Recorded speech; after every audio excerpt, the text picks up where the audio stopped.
Alanganing oras na. Hindi na sila. Ayos na. Pa-double check ako sir, physical appearance sir, walang damage po, dent or basal.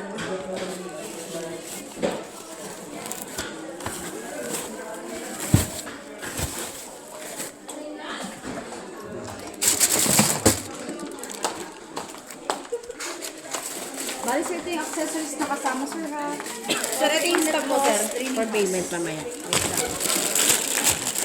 Sir, accessories, ito po yung para sa water inlet. Ito yung para sa unit, pag ginabit sir, iniikot yan siya. Tapos ito yung para sa gripo niya po sa bahay. Salpak niya.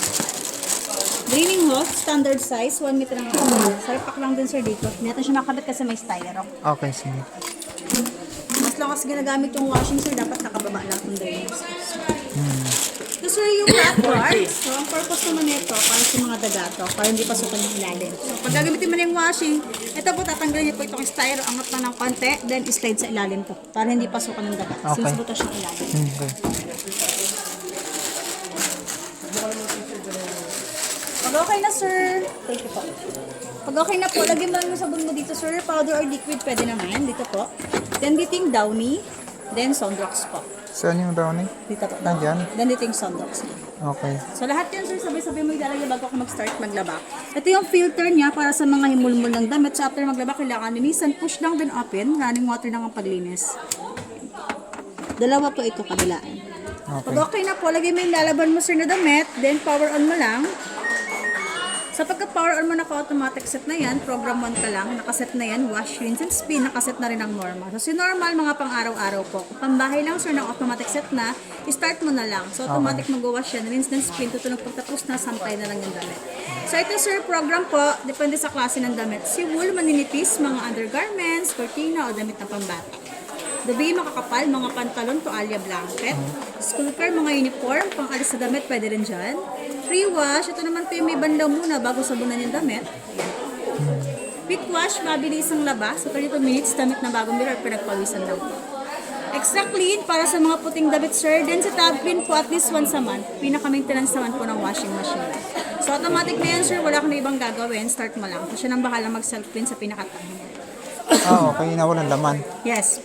Ngayon, sir, kung halimbawa nag-set ka ng normal, yung wash mo, gusto mo gawing 18 minutes, so pwede mo siyang baguhin. Okay. Yung banlaw mo, since na automatic nakaset ng 2 banlaw, pwede mo gawing 3 banlaw, 4 na banlaw, o 1 banlaw. Depende sa'yo kung gusto mo pang baguhin. Ganon din sa speed, low, mid, or high. Ganon din sa water level, pag gusto mo mag-set. Pero kung automatic na, sir, no need na, pili ka lang dito. Ito sa pinaka-program niya, automatic na yun, nakaset na yun. Okay. Sa level, pag may mga mancha heavy, kung wala sir, nakaset naman na ng normal. Then B, per tunog lang ng washing, pwede mong i-power off, low or high. So, depende rin sa'yo.